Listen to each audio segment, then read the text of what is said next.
Hi mga kayamyam! Kumusta?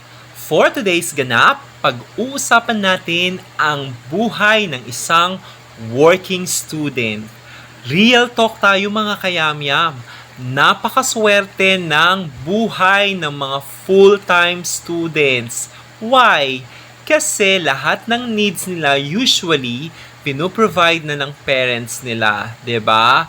At syempre, lalong-lalo na kung kayo ay nag-aaral sa isang state university, walang tuition fee na babayaran.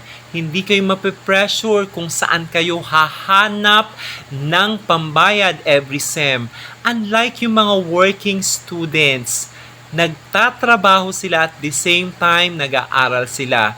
Siyempre, nakakapagod magtrabaho tapos after ng duty mo, papasok ka pa. Ako personally, may mga estudyante ako na kung minsan nakakatulog na lang sila sa pagod sa klase ko.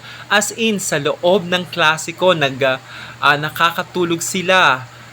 Siyempre, ako naman bilang isang teacher, pinapabayaan ko na lang sila. Pero kailangan laging tandaan ng mga working students, hindi dapat ma-jeopardize ang inyong pag-aaral.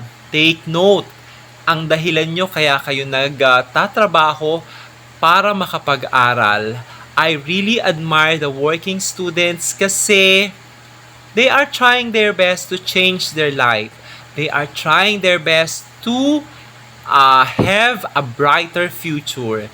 Sabi nga sa Naruto, if you do not like your destiny, have the power to change it. Ganyan ang ginagawa ng mga working students. Kaya saludo ako sa mga working students. Imagine, puyat na puyat sila, papasok sila sa school, at they are trying their best para kumita, para meron silang pantustos sa ibang mga needs nila sa kanilang pag-aaral. At kadalasan, ang mga working students na yan, tumutulong pa para ma-provide ang mga needs ng family nila. Imagine, nakaka-inspire yung story nila. Kaya kailangan, kung kayo ay full-time students, matuto kayo sa mga kwento ng mga working students. Kailangan maging sensitive kayo. Kailangan matuto kayong tingnan ang buhay na meron sila. Or I suggest, try nyo ding magtrabaho. Ako personally, after high school, nag-apply po ako sa isang fast food and then hindi ko kinayang pagsabayin. Kaya I gave up my work and nag-focus ako sa pag-aaral. Hindi ko talaga kinaya ang stress, ang pagod. Tapos papasok ka sa trabaho. Tapos you need more time to prepare for your assignments, for your project. Hindi ko kinaya yon. Kaya sa mga estudyante ko na nag-work, saludo ako sa iyo.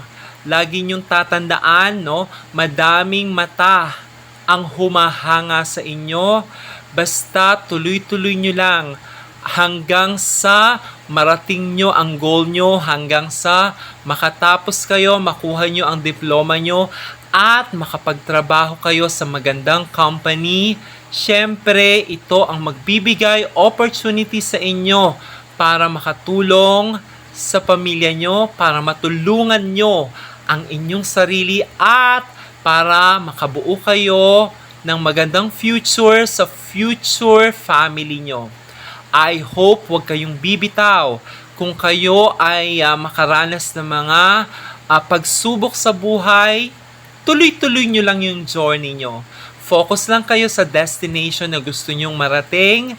Huwag kayong mag-focus sa hirap. I know yung mga hirap na yan, yung mga challenges na yan, matututo kayo, mag-grow kayo at magmamature. Kaya sana tuloy nyo lang ang inyong ginagawa kasi napakagandang ehemplo nyo sa mga full-time students. I hope maging inspirasyon ang mga working students sa ating lahat at magsilbi itong parang aral sa bawat isa na kailangan nating magsumikap para sa ating future, para mabago ang ating buhay. Hanggang dito na lamang mga kayamyam. See you and bye-bye!